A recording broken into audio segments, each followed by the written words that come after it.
Monday, 9:04 a.m. A Zoom call with the blue logo, the usual Brady Bunch view, 8 faces, morning light streaming through strangers' windows, forced smiles. I'm sitting in my kitchen in Seattle with a cup of cold coffee, mindlessly scrolling through internal analytics slides. It feels like a routine weekly executive management session. But today, the atmosphere on Zoom is heavy. The discussion turned to a new module for enterprise clients. I reminded them that according to the metrics my data ops team gathered, churn on large contracts is over 14%, and that's worrying. I suggested testing a different strategy, with less focus on promises and more on back-end performance. I pointed out that we're overloaded with promises the system can't keep. It was a calm, measured argument. Brad Miller, our CEO, rolled his eyes. He loves to do it theatrically, as if he's Steve Jobs in 2007 unveiling the iPhone and we're just staff. He leaned back, clicked his pen, and said, "Vivian, you're not pushing us forward. Frankly, you're becoming a drag." A pause. No one reacted, not Karen from marketing, nor Jacob from product. Even Charles, the CFO, who I worked with on the first financial model back when we launched in that coffee shop on Olive Way, he just looked down. I turned off my camera. The image froze on my face, with a slight, polite half-smile. They probably thought I was upset. But no. I just took a moment. I needed to think. Because at that moment, I realized something important. He doesn't know. He doesn't know that I'm not just an operations manager. Not just a startup legacy. He doesn't know I own 30.12% of the company, that I'm one of the 3 people who signed the original papers when we first formed Streamline Ops as an LLC. That I'm the one who brought in the first $75,000 investment, selling my share of the family home after my mom passed away. That I'm not a burden, but a shadow behind which real power lies. I froze, staring at the blank screen. Inside, a wave rose. Not anger, not resentment, but calm. Interesting. He doesn't even know who's really sitting at the table. They've called me many things: introvert, operations support, logistics, analyst with a difficult personality. No one for a long time called me a co-founder. Convenient, isn't it? The company's story is told as if it all started with Brad's inspiration. As if I didn't search for the first CTO on forums at 3 a.m., as if I didn't write the initial compliance procedures by hand. As if I wasn't the one who drove to Arizona the day my father had a heart attack because there was a client we couldn't lose. But Brad has been building a new reality for years now. In this reality, he's the sole creator, and I'm just an operator, a voice from the past. Well then, if he loves fairy tales so much, he won't like the next chapter. In it, one burden will finally remember what she truly owns. And use it. Sometimes, to build something big, you have to start in a place that smells of dough, tomatoes, and hope. It was an old pizzeria on Olive Way, with worn leather booths and a sign missing half its letters for years. In the corner, under the air conditioner, the 3 of us sat at one table, me, Brad, and Michael. It was March 2019, rainy. I had my iPad, Brad had a notebook, Michael a MacBook with a cracked screen. Brad talked about the future. Operational transparency as a service, SaaS for system teams, a mini AWS, but inside companies. I listened, analyzed, asked questions. After 2 hours, Michael pulled out a napkin and began sketching a dashboard architecture. I said, "Sounds good, but who's going to run and control it? Without processes, it's just chaos with a pretty UI." That's how the idea of Streamline Ops was born. At first a hobby, then a working prototype, then a night project after our day jobs. 2 months later, we registered an LLC. 3 months later, I contributed the first check, $75,000, money left from selling the family home in Spokane after my mother passed away. Brad brought his connections, Michael code and sleepless nights, and I money, structure, and project thinking. No one believed in us at first. At our first pitch in Bellevue, one investor said to me, "You don't look like a typical operations co-founder, you're too serious." I nodded, then pulled out a metric summary, churn, California C, unit economics. He had no reply. We lived on the edge, I wrote user onboarding rules at 3 a.m., controlled budgets down to the cent. First clients came through Reddit and Product Hunt, then a pilot with a local logistics company in Texas. We did it, without connections, without a brand, without PR. Just rationality, endurance, and Google Sheets where every formula was a battle. Then they came. A major venture fund from San Francisco. Slides, smiles, terms like hypergrowth and nonlinear scale. They gave us $5.2 million in seed funding. And from that moment, everything changed. We moved to an office downtown Seattle. Recruiters appeared, a head of brand culture, Friday drinks, and posturing. I kept doing my job, but at meetings I mostly stayed silent. At first because I couldn't break in, then because I realized they stopped hearing me. On paper, I remained on the board. I own 30.12% not diluted because I insisted on a clear cap table model. But with institutional investors, my voice became unnecessary in operations. A new narrative emerged. Brad came up with the idea. Michael built it. Vivian just an early operator. It was convenient. They didn't need to see me as a process architect, financial bridge, or voice of conscience. They needed silence. I gave it to them, not because I agreed, but because I know how to wait. I observed, documented, reflected. Sometimes I sat in that same pizzeria on Olive Way, remembering how we started with debts, no HR, no safety net. And now, 6 years later, I hear, "You're becoming a burden." Funny, isn't it?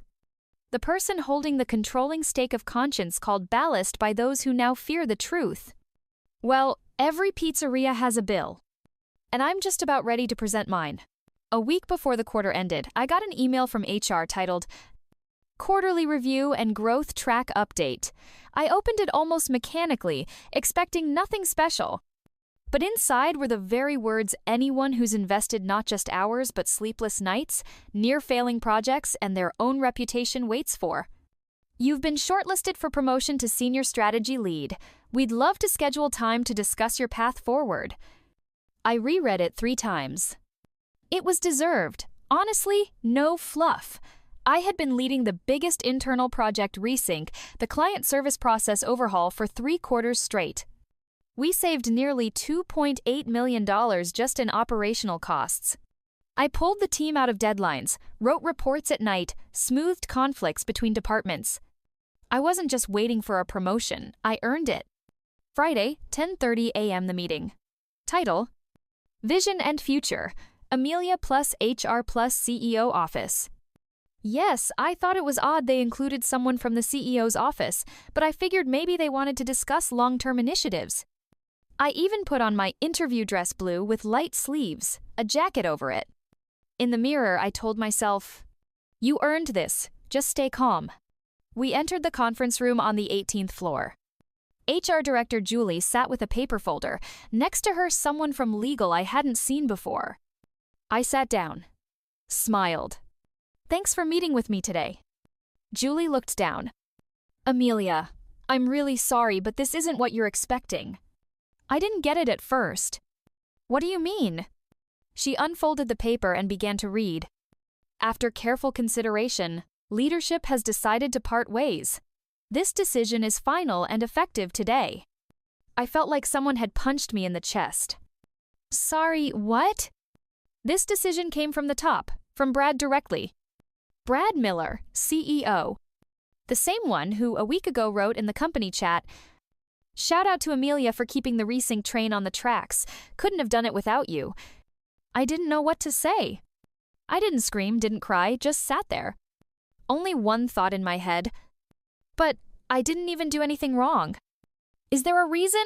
I whispered. "It's not a performance issue," Julie said. "It's just not aligned anymore."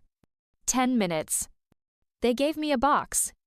No farewell card, no thank you meeting, no talk with Brad. Just sign here and hand over your badge. I left the office with that box in my hands and emptiness inside. Walked past the team. No one met my eyes. Only the assistant from People Team whispered, "I'm so sorry." Everyone's in shock. 2 days later, a message appeared in the company's Slack.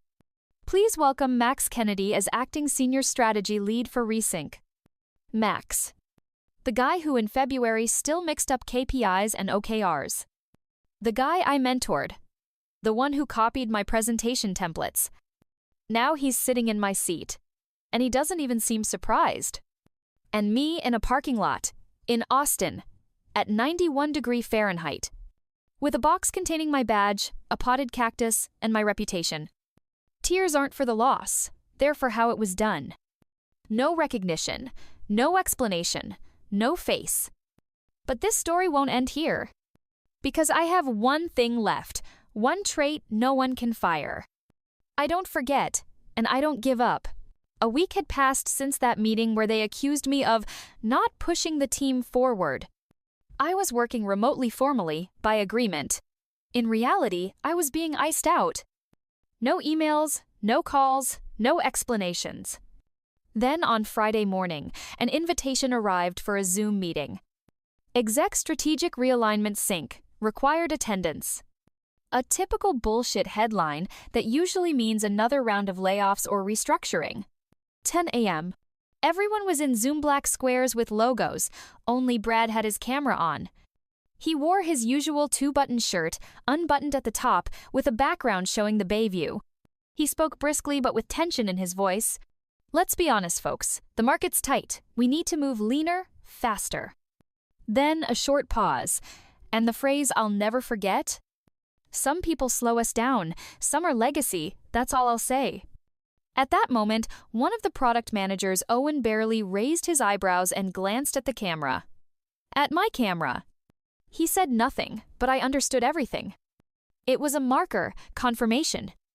They had already made the decision. Legacy. That's what they call us now. Those who were there from the start. Who launched the first beta, gathered the first reports by hand, sat on co-working floors because there weren't enough desks. Now we're legacy. A burden, dead weight. I silently took out my notebook. Opened the page where I used to sketch the first platform structure when we were just starting in a cafe on Capitol Hill. And wrote down the phrase word for word. Some people slow us down. Some are legacy. That's all I'll say. Brad M., the 14th of April, 10:12 a.m. I didn't write it down just as a quote. But as a turning point, it was his mistake, not just because he said it, but because he forgot who was really on the other end of the Zoom call. He saw me as a mid-level employee, old guard, someone they could quietly push out. But he didn't know I still own 30% of the Series A shares granted at the seed round when I invested $75,000 of my own savings and helped close the first deal with a client in Austin. He didn't know I kept board rights and access to internal channels, even if formally I was sidelined from management. He thought he fired a regular employee. But in reality, it was a partner whose signature still appears on the trademark documents of the platform. I closed my notebook, opened my calendar, and added a meeting with myself. Monday, 9 a.m. time to remind them who is really legacy here. And it's not even about revenge. There's just one rule. If they push you out the back door, come back in through the front.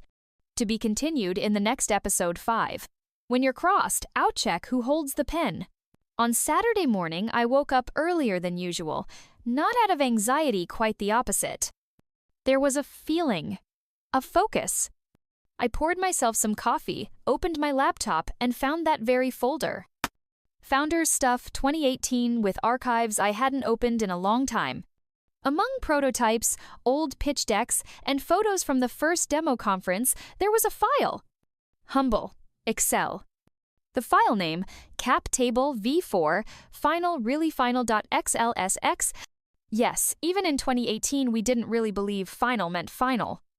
I opened it. It loaded slowly, old format, quite heavy. I flipped through the tabs, pre-seed, seed, Series A, safe notes, option pool. Stop. A table titled Post Around Ownership Breakdown. I looked.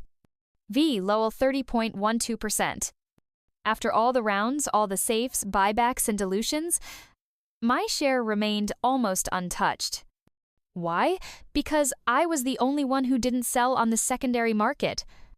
Because at the seed stage, I invested not only $75,000 but contracts, clients, and connections.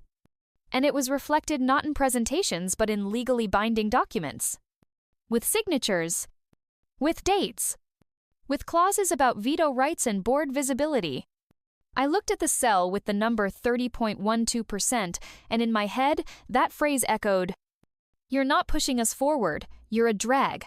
And I thought, interesting, a drag with a deciding vote on the board? I opened another tab, Board Voting Rights. There it was, black on white, for changes in the company's strategic direction, including firing executive positions, at least 66% of votes are required. Brad owns 24.7%. I own 30.12%. And his favorite, Max, owns nothing at all. He was hired after Series B, salaried. Suddenly, it wasn't about emotions anymore. Not about hurt feelings. Not about revenge. It was about math. About structure. About rules.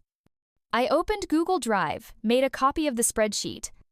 Named it Cap Table for now XLSX. Created a folder. Strategy Reorg 2024. Then I opened Zoom.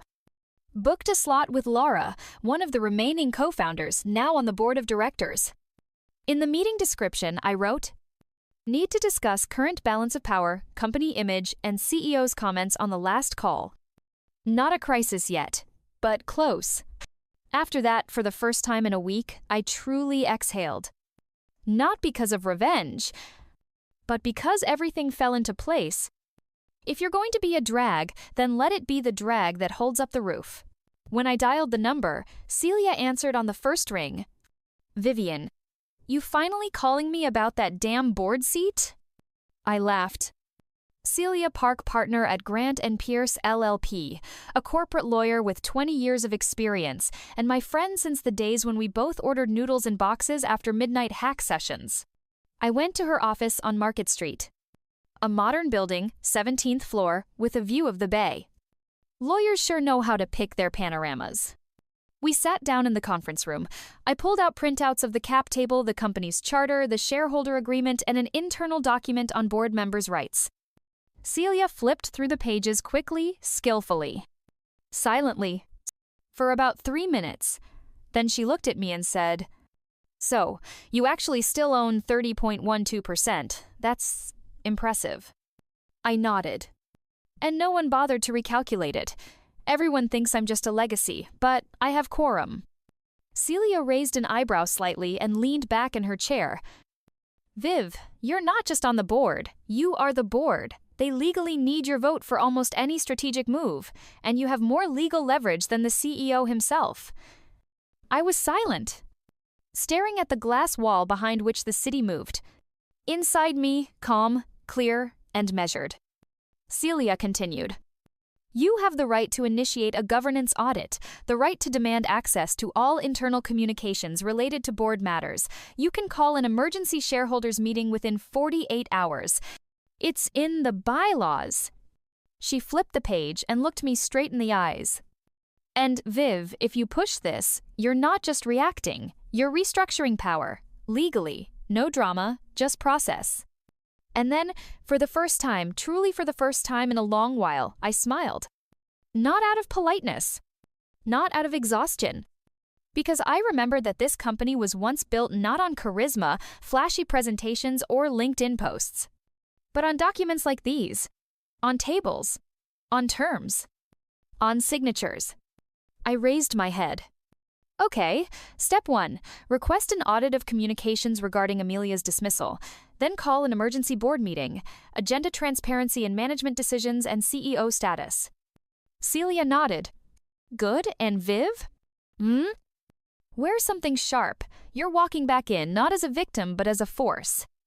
We both laughed. Then shook hands. Legally, formally, but with respect. When I left the building, for the first time in a long while, I didn't want to turn off my phone. Because this time we're playing by the rules. Mine. I was the last to enter.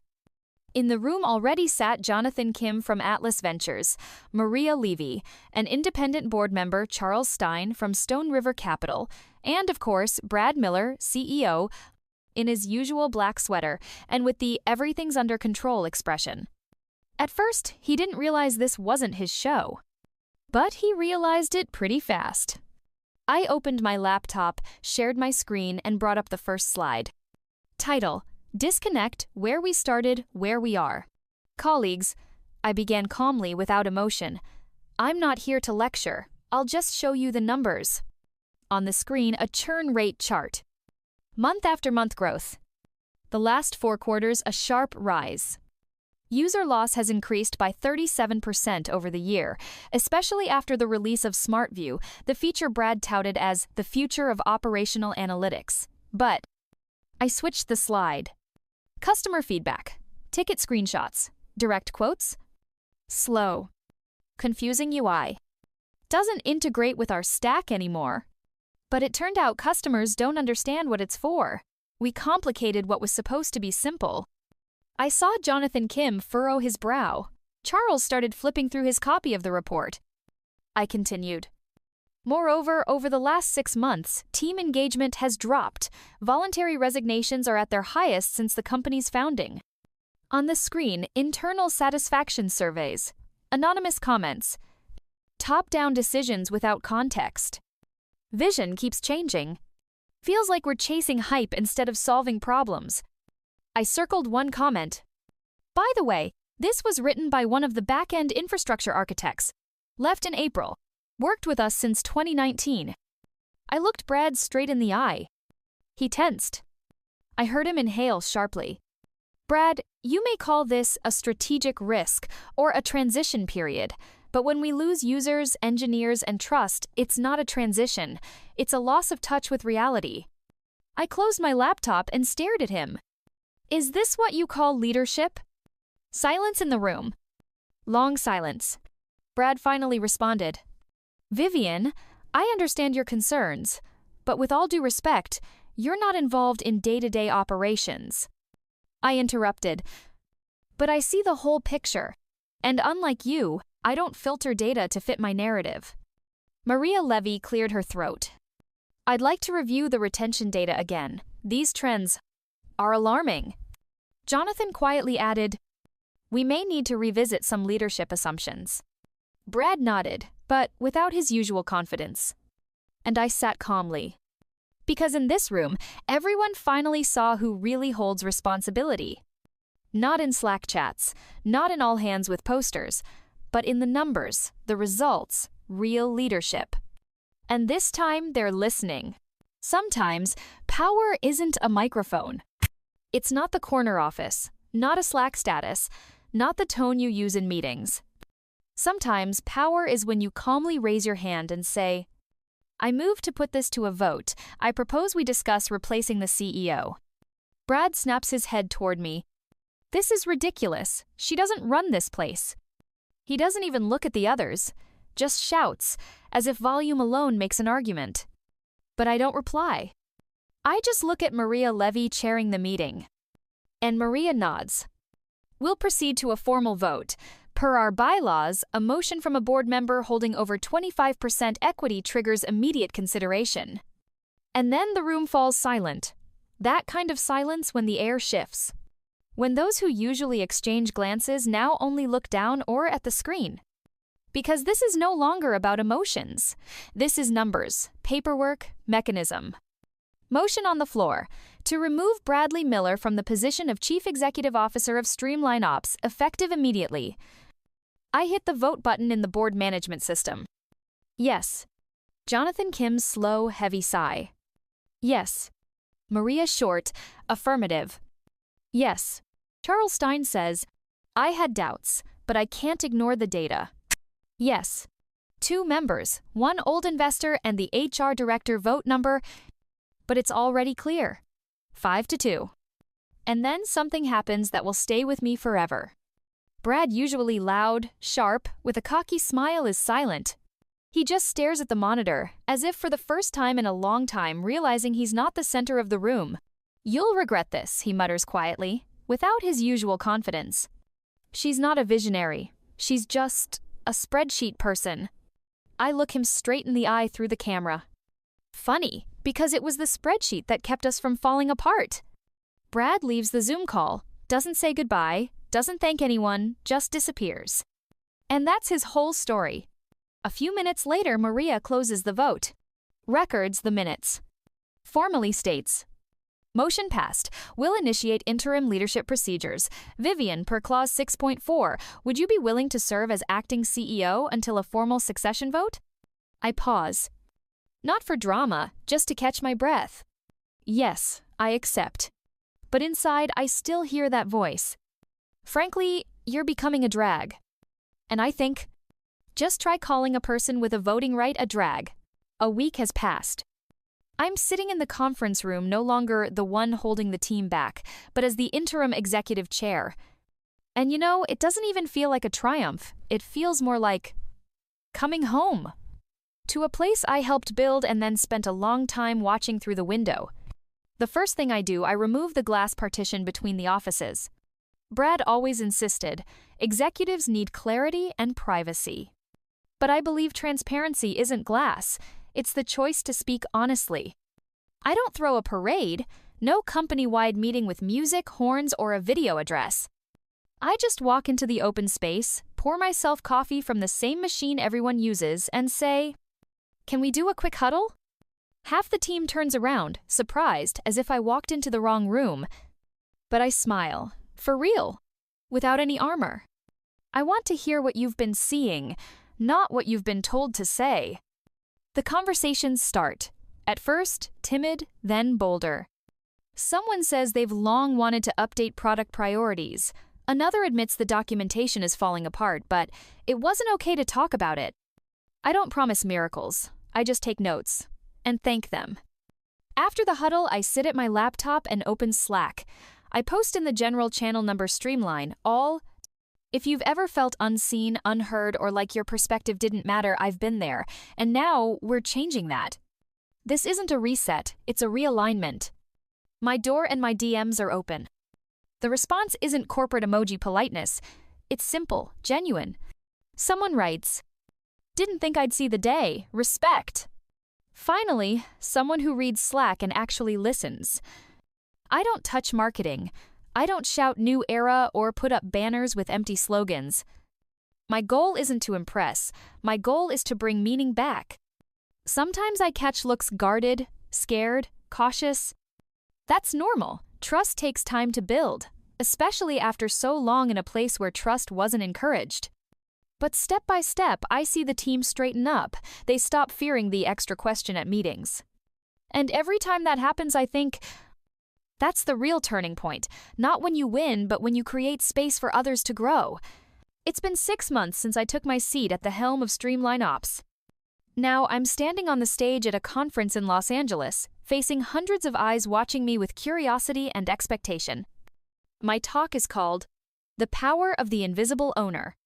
I click the slide, the screen shows the Obuza Inc. logo, and below it the numbers, plus 40% YoY growth. A quiet chuckle ripples through the room. People react to the name Obuza as if it's a joke.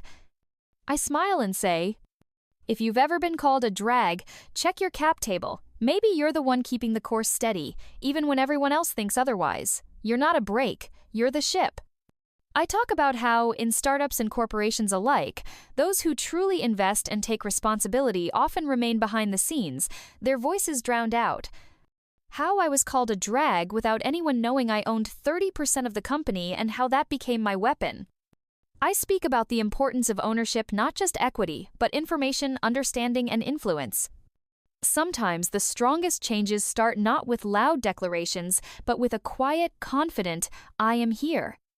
The room applauds, and I feel something growing inside me that hasn't been there for a long time, calm pride and belief. Then I glance down at my laptop. There's a sticker I put on it on the very first day after meeting with my lawyer. Never underestimate the silent shareholder. And I know that's a truth worth remembering.